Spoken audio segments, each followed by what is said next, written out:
যেহেতু এখন রমজান মাস চলতেছে, তো রমজান মাসে শরবত খাওয়াটা অনেক বেশি জরুরি।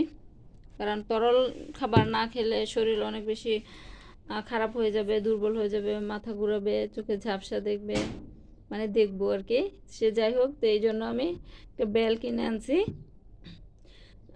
তো বেল, এখন আমি এটা বেলের শরবতটা বানাবো। আর বেলের শরবতের উপকারিতা কী কী সেই সম্পর্কে আমি আপনাদেরকে এখন বলবো। তো চলেন ভিডিওটা শুরু করা যাক।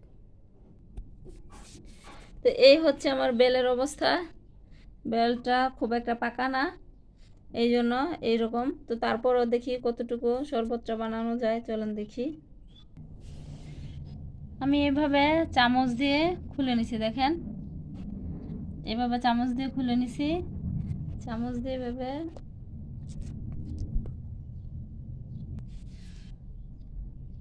এই সে অবস্থা। এই যে আমি এখন এটা গ্লাসে ঢেলে দেব। এটা আমি ব্লেন্ড করব না, হাতে চটকে চটকে তারপরে বানাবো।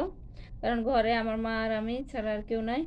আমার বোনটার বিয়ে হয়ে গিয়েছে, তাই আমরা মা আর আমি একা, আমরা দুজন, এই আর কি অবস্থা। এভাবে আমি সবগুলো এভাবে খুলে নেব। এই যে দেখেন, আমি এই যে বেলের এখান থেকে ওগুলা ছাড়াই নিয়ে কিছুটা, মানে যেগুলো নিচে পড়েছিল ওগুলো আমি ভালোভাবে পরিষ্কার করে, মানে ছেঁকে নিয়েছি আর কি। কারণ একটু মুখে বাজলে আসলে আবার ভালো লাগে না, এই জন্য আমি একটু ছেঁকে নিয়েছি। আর এই হচ্ছে অবস্থা। বেলটা অ্যাকচুয়ালি খুব একটা হলুদ হয় নাই, কারণ বেলটার কালারটা তেমন একটা ভালো না। আর অর্ধেকটা নিয়েছি আর অর্ধেকটা রেখে দিয়েছি, যেহেতু আমরা মানুষ দুজন। চিনির বয়াম নিলাম, এখন আমি এটাতে চিনি অ্যাড করব আর আপনাদের সাথে গল্প করব। বেলের শরবতটা অনেক বেশি উপকারী। এটার কারণটা হচ্ছে বেলের শরবত খেলে শরীরের, মানে পানির অভাব তো পূরণ করেই, পাশাপাশি যাদের কোষ্ঠকাঠিন্য আছে তাদের জন্য বেলের শরবত খুবই উপকারী। যদি আপনি খালি পেটে খেতে পারেন, আপনার কোষ্ঠকাঠিন্য কিন্তু দূর হয়ে যাবে। তো এখন যেহেতু রমজান মাস চলে, এমনিতেই শরীর একটু কষা থাকে আর কি, বলতে গেলে কষা বলতে পানির অভাব থাকে, আমি এটা বুঝাইছি। তো পানির অভাবের কারণে দেখা গেছে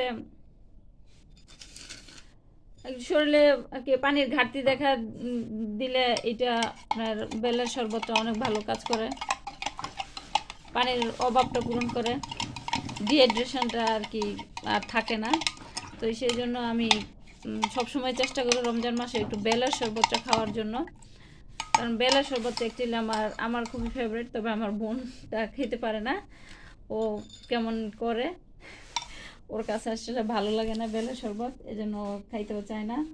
আমার বোনটা এখন শ্বশুরবাড়ি, রোজার আগের দিন বিয়ে হয়েছে, এই জন্য আমি খুবই ব্যস্ত।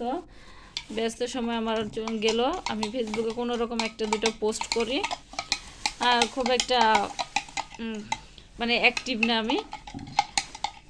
তো যাই হোক, ইনশাল্লাহ হয়তো বা সামনের সপ্তাহ থেকে একটু অ্যাক্টিভ হতে পারবো। এই যে দেখেন, আমার বেলের শরবত বানানো কমপ্লিট হয়ে গিয়েছে। তো চিনিটা ঠিকঠাক মতো হলো কি না, এটা খাওয়ার সময় আবার টেস্ট করে দেখতে হবে। বেলের শরবত কিন্তু পেট নরম করে, যাদের পায়খানা শক্ত তাদের জন্য ভীষণ ভীষণ উপকারী। তো আপনারা যারা এই সমস্যায় ভুগতেছেন তাদের অবশ্যই বেলের শরবত খাওয়া উচিত। আর রমজান মাস যেহেতু, সেই জন্য আমার পানির অভাব পূরণের জন্য আমি বেলের শরবতটা তৈরি করি, প্রতিদিনই চেষ্টা করি।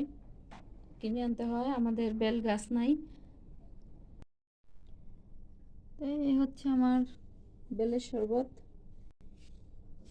খুব ভালো হয়েছে। রমজান মাসে আপনারা বেশি বেশি করে বেলের শরবত খান।